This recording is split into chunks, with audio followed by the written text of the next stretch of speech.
নমস্কার বন্ধুরা, SM food blog চ্যানেলে সবাইকে জানাই স্বাগত।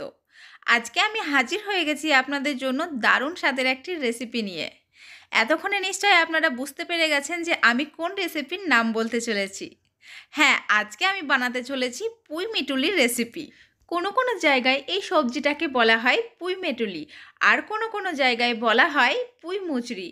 তো যারা যারা পুঁই মুচড়ি বলো তারা একটু আমাকে কমেন্ট করে জানাবে। যেই বন্ধুরা পুঁই মুচড়ি খেতে ভালোবাসেন তাদের তো ভালো লাগবেই, আর যেই বন্ধুরা কোনোদিনই খাননি তারা অবশ্যই করে একবার ট্রাই করে দেখবেন। ভীষণই ভালো লাগবে। তো চলুন পুরো ভিডিওটা আপনারা দেখতে থাকুন।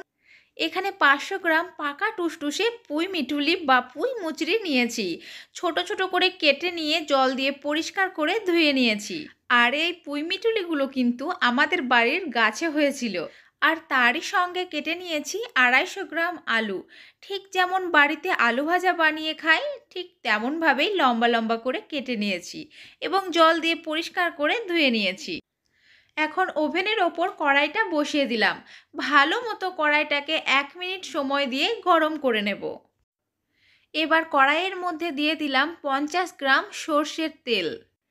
এখন একটা খুন্তি দিয়ে তেলটাকে গোটা কড়াইতে মাখিয়ে নেব, তাহলে বোঝা যাবে যে কতটা পরিমাণ তেলটা গরম হয়েছে। যখন তেল থেকে ধোঁয়া ছাড়বে তখন বুঝে যাবেন যে তেলটা ভালো মতো গরম হয়েছে। এখন ফোড়নের জন্য দিয়ে দিলাম 1 টিস্পুন গোটা জিরে, আর দিয়ে দিচ্ছি বেশ কয়েকটা কাঁচা লঙ্কা চেরা। 30 সেকেন্ড সময় দিয়ে লঙ্কাগুলোকে ভেজে নেব। লঙ্কাগুলো ভালো মতো ভাজা হয়ে গেছে। এখন দিয়ে দিচ্ছি 2টো মিডিয়াম সাইজ কুচিয়ে রাখা পেঁয়াজ। বেশ লাল লাল করে 1 মিনিট সময় দিয়ে পেঁয়াজগুলো ভেজে নেব। প্রায় পেঁয়াজগুলো ভাজা হয়ে গেছে। এখন বেশ কয়েকটা গোটা রসুনের কোয়া দিয়ে দিলাম এই পেঁয়াজের মধ্যে। আরও কিছুটা সময় দিয়ে ভেজে নেব। সুন্দর করে পেঁয়াজগুলো ভাজা হয়ে গেছে।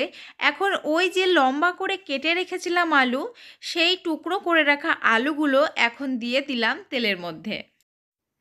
বেশ কিছুক্ষণ নাড়াচাড়া করে নিয়ে 2 মিনিট সময় দিয়ে ভালো মতো আলুগুলোকে ভেজে নেব।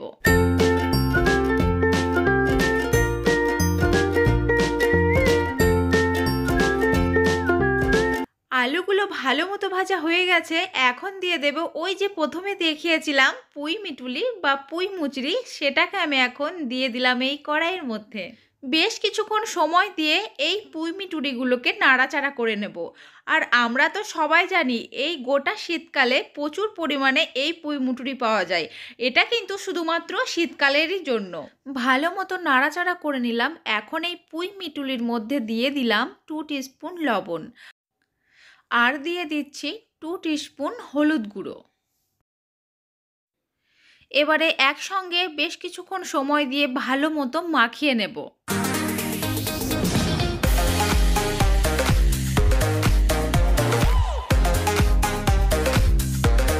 এবার দিয়ে দিলাম 1 কাপ পরিমাণ জল। জলটা আমি কেন দিলাম সেটা আমি একটু পরেই বলছি। তো ভালো মতো নাড়াচাড়া করে নিয়ে এখন 5 মিনিটের জন্য ঢাকা দিয়ে দিলাম ভালো মতো সিদ্ধ হয়ে যাওয়ার জন্য। 5 মিনিট হয়ে গেছে, ঢাকনাটা এখন আমি তুলে নেব। তো বন্ধুরা, আপনারা দেখতে পাচ্ছেন কত সুন্দরভাবে রঙটা এসেছে। আরও কিছুক্ষণ ভেজে নেব এই পুঁই মিটুলিগুলো। এবার বলি জলটা আমি কেন দিলাম, কারণটা কি। আপনারা দেখতে পাচ্ছেন এই পুঁই মুটুলির সঙ্গে একটা করে ডাঁট বা ডাঁটা আছে, সেটা কিন্তু সহজেই সিদ্ধ হতে চায় না। জলটা দিলে খুব সহজেই সিদ্ধ হয়ে যায় এবং ভীষণ নরম হয়। তাছাড়া খাবার সময় দাঁতে আটকে যায় না, তাই জলটা দেওয়াটা ভীষণ জরুরি।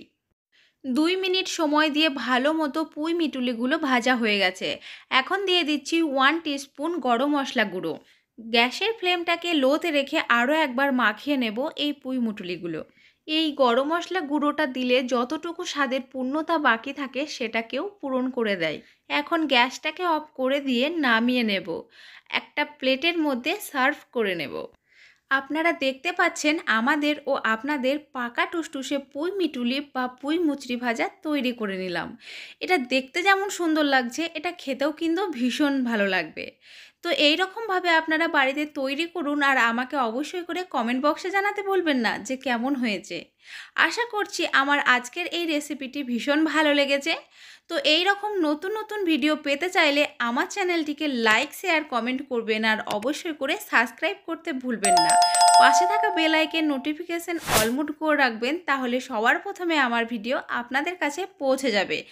আজকের মতো টাটা বন্ধুরা, ভালো থাকবেন এবং সুস্থ থাকবেন। দেখা হচ্ছে আপনাদের সাথে নতুন নতুন কিছু রান্নার ভিডিও নিয়ে।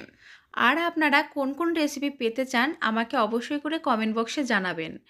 আমি যতটা পারি চেষ্টা করব আপনাদেরকে ওই রেসিপিগুলো বানিয়ে দেখানোর।